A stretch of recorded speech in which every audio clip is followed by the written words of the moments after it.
What up, guys? I'm your girl Angie Smalls, and we are here at the Damizza SynerG Year 2.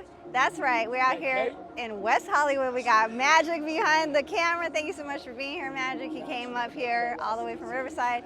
Damizza is to my right. People are just getting here. You know, we're just getting started. It's a beautiful day in LA. We're gonna be surrounded by a lot of music industry insiders. Damizza is the man. He knows everyone in the music business.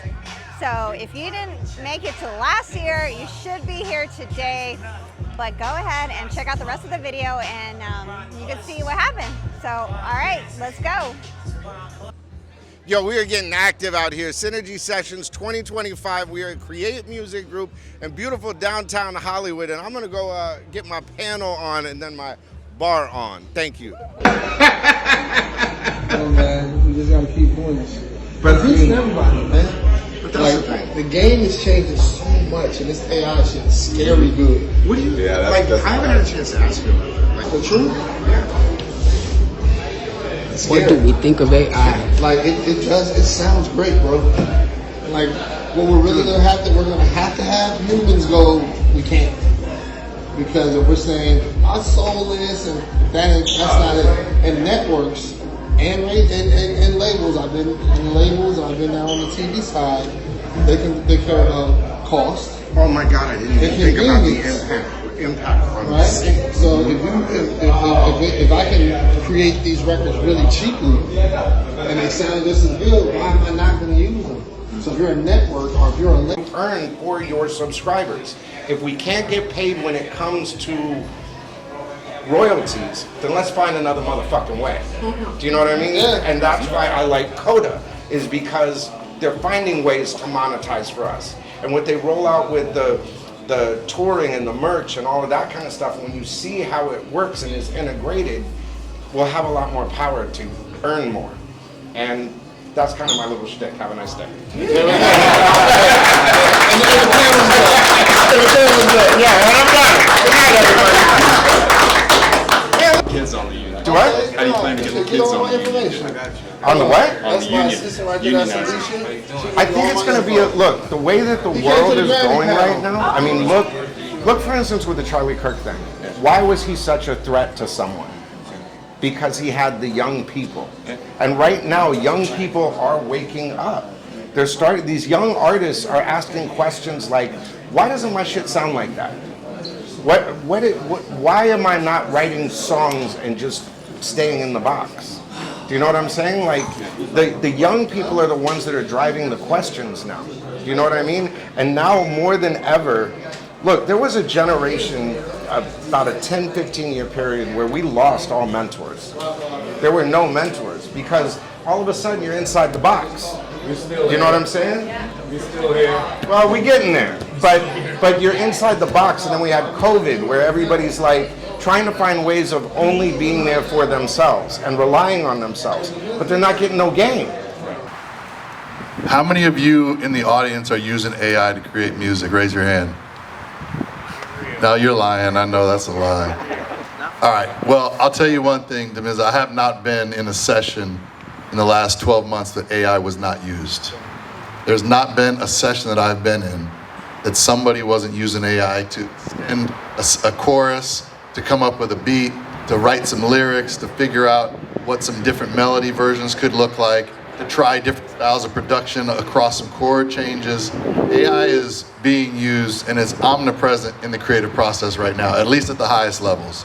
And I can tell you that as much as I would like to resist it and make sure that human creativity is preserved, because that is part of my job at the Academy, to honor human creativity, I have to tell everybody I would not have a clear conscience if I didn't say this. It's going to disrupt the business. I'm gonna talk about what's happening in the film industry with AI, right? So I don't know if you guys have been following, but just a couple days ago, Governor Newsom signed a bill in favor of SAG-AFTRA that it's illegal to use AI characters on television and films. Yes. Which is huge for the entertainment industry, right? And so, you know, with AI is great as a tool for the creator, right? It's amazing the things you can do. But it's not so great when these giant conglomerates have AI and they know what they're going to do with it and you can't control it. And so that's the issue that we were fighting in the entertainment industry. And that's why we pushed, I'm not an actor, clearly, maybe I should be, but I'm not. But collectively, all the unions and guilds, we fight to push legislation to protect the artist and the creative industry.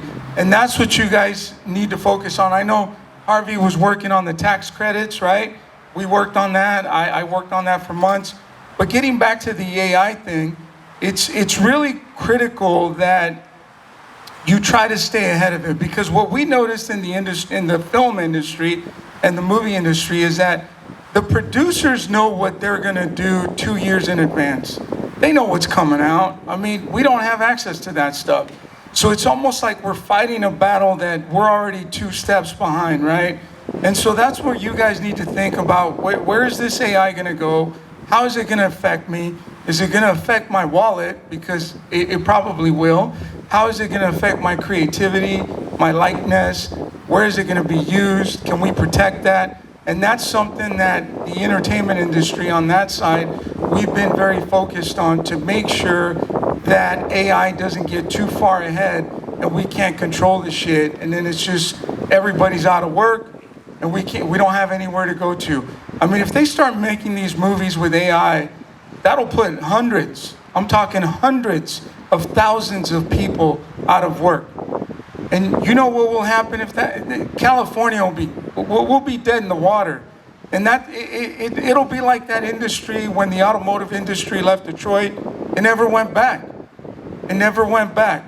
So that's why it's important, and that's why I wanted to share that, because I'm speaking to a bunch of folks in the music industry, and I work in the entertainment industry, which is similar, but it's important that you guys really focus on how this is going to affect your future going forward, not just tomorrow, but 5 years, 10 years from now. And what Damizza and Bobby D talked about data, I mean, all that stuff is very, very important, and that's stuff that we too are focusing on our end. Like, we didn't want you to sound like every other person.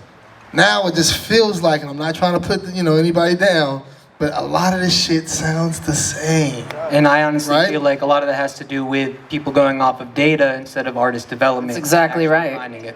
That you're 1,000% right. So if you want to break through, be the different motherfucker. Like, be you. You know what I'm saying? And then you guys don't understand. You have an opportunity right now that we didn't have. There were so many gatekeepers when we were coming up.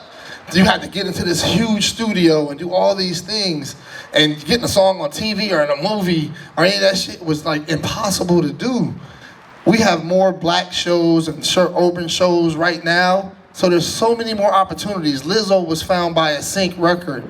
We've gotten people record deals from Sync Records.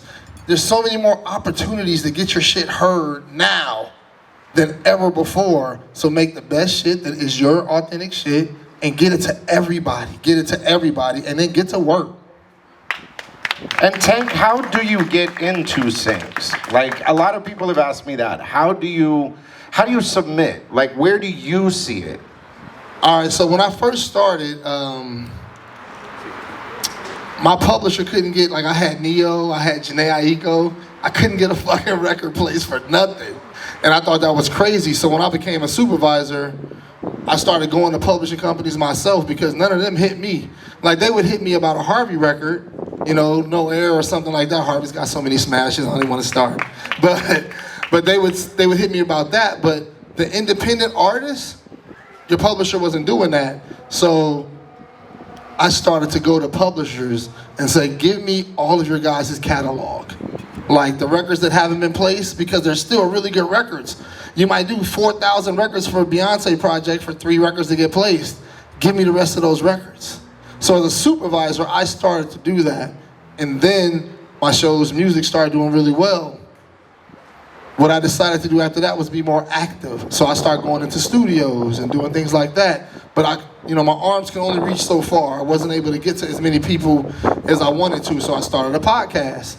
Like, hey, now we have a website where we're saying, go to themanbehindthemusic.net and you can submit your records and I have A&Rs there, and we're gonna break down your records, give you feedback, and if we like it, we'll put it in the show. So I'm trying to give as many opportunities to all the independent artists as I can, because I can remember making beats every fucking day and just not having an outlet, and it's discouraging. Like, you don't know what to do, you're trying to feed your family, and there's just no way to get your music heard. And I hated that feeling as a man, as a producer, everything. I hated doing all this amazing work that stayed in my studio, in my hard drive. So I'm trying to offer opportunities to everybody now so they can get their songs placed and hopefully make some dreams come true. So many knows about these ideas, right? So I'm sitting there, and we all pop up on Zoom or Teams. They knew exactly what this meeting was about. So they let my team talk, so on and so forth. And then the guy said, well, we're not really looking for anything like that in the space and this and that. And I'm like, everything in me was like, big, don't say nothing. But then everything in me was like, nah, fuck that, say something. And so I looked right at the screen, and I looked at homie, and I said, hey man, I said, you knew what this meeting was about, right? And he said, everybody, yeah. I said, well, why did you waste my time? Just to tell me that you're not interested. So from there, I told my team, I said, no more of these production meetings. So what we do now is one of my YouTube channels is almost at 2 million subscribers. So now I become the production company. I become the outlet. I become the distributor. I become the person that says, yeah, run this interview where I don't have to go through someone else. So everybody that's here, man, y'all done heard no's, y'all done heard the I get at you, y'all done heard the I take my numbers and all that kind of stuff. But with you two styles, take it and run with it yourself. Because like I said before, nobody's gonna believe in your dream, in your reality, like you are. And I sat down and I had meetings, and I put a middle finger up to it, and I said, you know what? I'll just do it myself. I'll do it my way. And if it happens, great. If it fails, it's on me. If it happens, it's on me. But let me tell you, you're gonna get out what you put in. And this is an old reference. I'm pretty sure a lot of us been to a laundromat or vending something where you stick $1 in, right? How many quarters are gonna fall out of that machine if you put $1 in? 4 quarters. You get out what you put in. Now you can fake the funk, and maybe 5 or 6 quarters will come out, but it's not gonna happen again. That's what you see with these people that you see. How that motherfucker get on? They faked the system. They got it, there's probably no longevity there. But you're gonna get out exactly what you put in. Breathe your shit, sleep your shit, walk your shit, believe in your shit. If somebody else tell you that they don't have the same dreams, like what I dreamed last night, he didn't dream. We have different dreams. Dream your shit, wake up and make your shit a reality. And if anybody tell you that you off, fuck them. Anybody count you out, they don't know how to count. Believe in your own shit and don't ask nobody for nothing except how do I get out of here? A funny story, when I came back to the business, I knocked on every door. And I love that. And they all said, you're not relevant. You'll never make yourself relevant in a social media world. So I had to believe in myself. And look at where we are today. That's what brought us all together. Hey, Damizza. If I just gave the fuck up, would we be all sitting here? And just real quick, Damizza, we've had this conversation many a times. Where Damizza, and I worked at Power with Damizza. Damizza done put together some of the greatest moments in my life, some of the greatest events and shit that's in people's heads with Dr. Dre and Snoop and Puffy in Paradise, and just the guy that was in the hallway that created this whole beautiful situation. So at one point, and not to put a lot of his business out, Damizza always been extremely close with his grandmother. So he had to make sure that grandma was straight. And he did everything, the same way he put everything into the business, he left the business and put everything into grandma. Once grandma graduated and went and sat with the Lord, she became that agent on the side, that manager, like, hey, look out for my baby boy, he about to go do this. Baby Ree is back. So maybe he could have went to Power 106 and they said no. Maybe he could have went to iHeart and they could have said no. But what he did was he just made himself the brand. Yep. and he didn't have to go in and ask for a job. And maybe he did want to come back in that capacity, but at some point, you do hear people say, oh, you guys are too old, the business not done like that no more, so on and so forth. You say, fuck it. I did this a year ago with SynerG. A year later, if everybody sat down, we're sold out. You know what I'm saying? The way that this dude came back and not only said for himself, but to give you guys this SynerG, thank you, Michelle, as well. This isn't about us.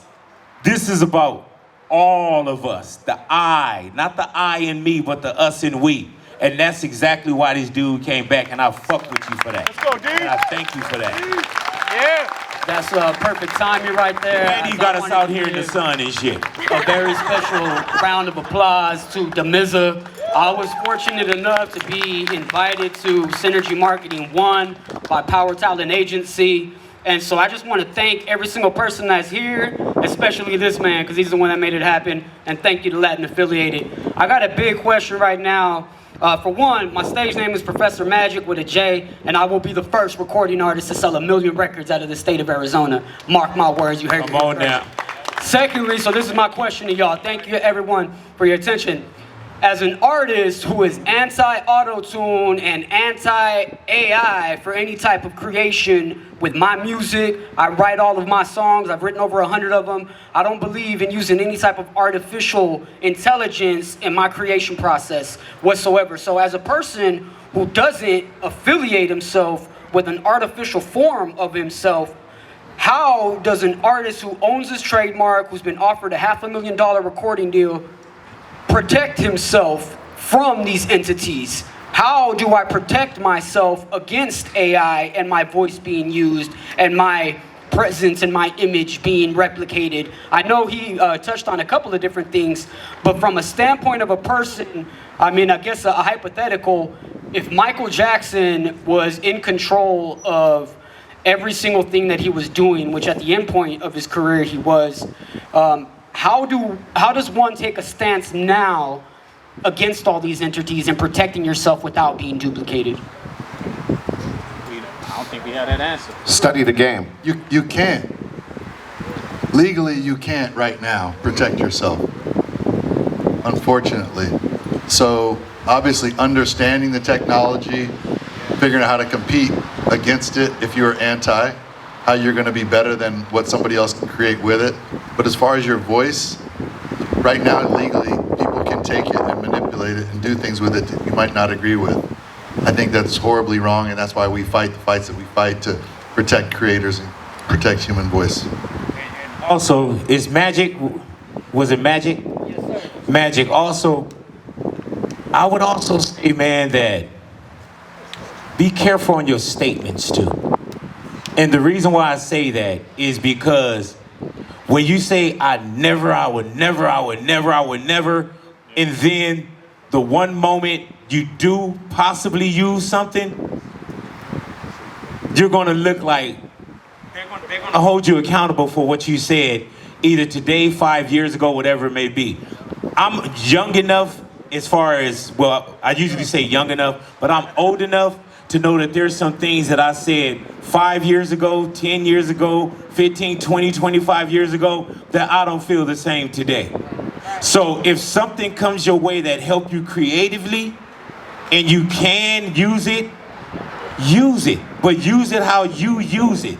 But I would be very careful of my statements, man. I remember years ago when I was 10 years of age, I said, man, I had like some braids, and I was like, man, I'm gonna let my braids grow all the way down to my back. You couldn't have told me at 10, and not saying that this is just a 10-year-old, but I stood on that. And as you look at me today, I'm fucking bald-headed, all this shit, and I've been like this for years. I'm just saying be careful of your statements, because people are gonna hold you that accountability. I'm not saying be fake, but also give yourself some wiggle room to be human and be creative, and don't paint yourself into a box because everybody else is gonna do that for you. Also, to piggyback on what you're saying, there have been some dope artists who use auto-tune, bro. Like, I think T-Pain is fire. I've worked with him before. So I never wanted to come off like his son and nobody. Roger and Zap, like, he didn't really speak like he, talked through a talk box. And More Bounce is like probably 90% of us, one of our favorite records. So don't, like, just kill technology. But I am saying, as far as AI goes, we need to learn how to use it. But you don't want to ever come off like, I would never use technology to make my shit better, because then that's you limiting yourself ultimately. And like Bobby, you've been promoting for decades and been around it. And you got to think, Bob, when you first started with you and Pops, you remember how difficult it was to just make a fucking flyer. You know what I'm saying? Like what it took to kind of punch a flyer and get the letters and this, that, and the other. And now technology makes it much easier for you. You know what I'm saying? Don't be afraid of the technology. Yeah, exactly. And not only that, but back then when I was buying flyers consistently, 5,000 flyers to go out there and promote your show was costing about $2,000 for those flyers. Now you can get them for $29. It just goes to show. You know what I mean? Yeah, it's a new Man, day. I wish those prices were back then. Quick question real quick, since we're still back on AI. Oh, shit. Came over here a while ago, so we're back on AI, which is good, but I'm kind of confused because I don't... Right now that you can use, but just like anything else, Harvey, as soon as one program comes out, then the AI thing gets smarter, Right. then a new program comes out, so we're all always chasing our tech. So at the end of the day, the people who were playing piano concertos back in the day were really pissed when recorded music came out, because they said, oh, it's going to take the job of all the pianists. And then when drum machines came out, people were really pissed. All the drummers and the synthesizers that could replicate strings, all of them were really pissed. And then when auto-tune came out, all the singers were really pissed. So technology is going to continue whether we like it or not. To me, this might be controversial, but if you are generating or creating music, do it how you want to do it, and do it what feels natural to you. There's some people that are going to say, I don't want to mess with AI, and I think that's great, because you're a true musician in the traditional sense of the word. But to me, if you're making music, and you're using the tools, and you're using your talent, and you're using your discernment, your taste, to decide what the AI should create for you, you're making music. And there's going to be a lot of people that are going to be very successful at creating music with AI. There's going to be a lot of people that are very successful making music without AI. That's what I would say. Do what you like. I'm excited about making music again first. I'm excited about pushing the West Coast line. As you know, we've been holding up the W for a long time. So I'm excited about the new producers and the artists that come to us and actually work in my studio in the Valley and Vanguard. There's a lot of people that come through there, but specifically I want to give a shout out to Inhale. Nate Dogg's son is in here somewhere. Yeah. That's right. I'm really excited about. He's one record away from being what he's supposed to be. I believe that. Second of all, I really enjoy working with Coyote. They're on the road with me right now supporting the album. So I'm really passionate about making music again, but I'm also passionate about being able to sit and settle into a new position that I'm feeling like I like to produce other rappers more than I produce myself. So you're gonna see a lot of work coming out from me with other artists, and it's really dope to be able to still have the passion for what we love, which is music. Big boy.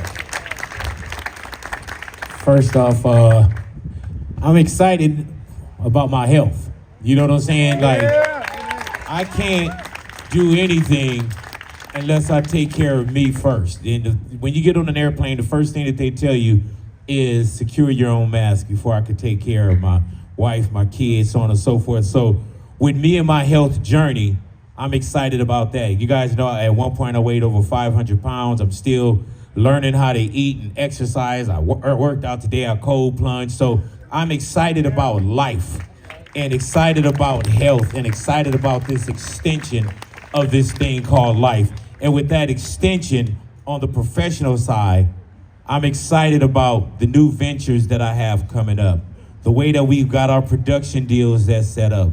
The announcement that you guys are about to hear, we're pushing this big boy radio network and this big boy brand even further, and just pushing it to where there's even more ownership, and there's even more of a reason to get up in the morning and do the things that make me so happy. So I'm just excited about what's coming. I got, as anyone that's sitting here, and I mean not just us, but everyone here got something in their rearview mirror. Now professionally, I love what's in my rearview mirror, but what I got coming through the windshield, is what I'm excited about. And be excited about, as you're sitting in your driver's seat, looking through that windshield and what's coming for each and every individual that is here. And I'm so excited that you guys are excited about what you got coming up.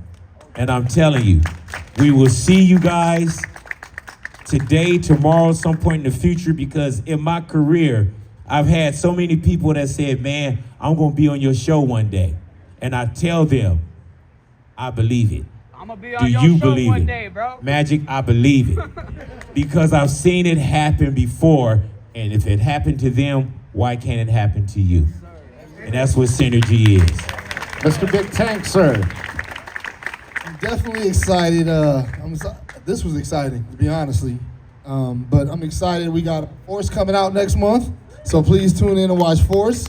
Then we got Raising Kanan coming right after that. The 8th season of The Chi is just about to start filming, so lean away, get ready to go. My guy Sasha has Origins coming, which is the one right after Raising Kanan. So we got so many new things coming. I'm working with Debbie Allen on a new show. I can't tell y'all too much about that, but that's going to go amazing. And the other thing, I'm really excited about my podcast. I've never been in front and let people, see me or any of those things. So I'm also excited for this guy and for this guy because they've been behind the scene for years and we've heard them, but we've never seen them. And when my brother became the CEO of the Grammys, I was as happy as he was. He don't know that because I know how much work he's put in. And this guy right here, I watch your podcast. I watch what you do on YouTube all the time. So I'm really excited to be one of you guys and trying to get out there and give as many opportunities to you guys as possible. So if you guys want the placements and you guys want to get on there, I'm excited for that too. So that's what I'm excited about. And I wanted to thank Harvey too, because the legislation that he just pushed through Congress, is definitely going to help all of us. So thank you, Harvey. I know you don't sleep, and to have a producer as the head of the Grammys has changed so much since you were taken over, so thank you. Thank you. Just the fact you would never see the seat of the Grammys at something like this. No shit. And you are today. So that shows the dedication. Thank you. Now what you excited about, player? I'm really excited about music in general, and I know that sounds broad and overarching, but I don't know if there's been a time as exciting as we're in right now. I don't know if there's been as much opportunity for people to create and tell their stories. I don't know if there's ever been a time when music played a more important role in society and in culture. I don't know if there's ever been a time when we've needed music more than we need it right now. And needing the stories and the passion and the heartfelt expression of the human experience that all of you have in you, all of the creators, all the artists, the songwriters, the engineers, the executives, what you all do is what I'm excited for. I'm excited for the opportunities that maybe some of us didn't have, that you all will have. I'm excited to see what you do with it. And I'm excited to see how you all take and we all take music and the future of music and use it for good in a time when we need more good. We've got more separation than ever. We've got more divisive politics. We've got wars. We've got anger, separation in religion and races and sexual identities and music. Tell me, you haven't been to a concert where you've seen somebody you didn't agree with or you didn't like, but you were all bobbing your head to the same track and you were clapping and dancing and singing and rapping to the same song. That's what I'm excited about. Now what I want to say, what I'm excited about. Thank you all for coming. Thank you, our panelists. Sorry to stick you out in the sun, but let's eat some birthday cake for my birthday. Joseph the baker made it. He's got some cupcakes, all this kind of stuff. And thank you all so much for coming to SynerG, and thank you, Michelle. Happy birthday to you. Happy birthday to you. Happy birthday, dear Damizza. Happy birthday to you. Happy birthday, Damizza. That is a history cake. Oh, take one. Oh, scene something. Take 2. Director of Narnia.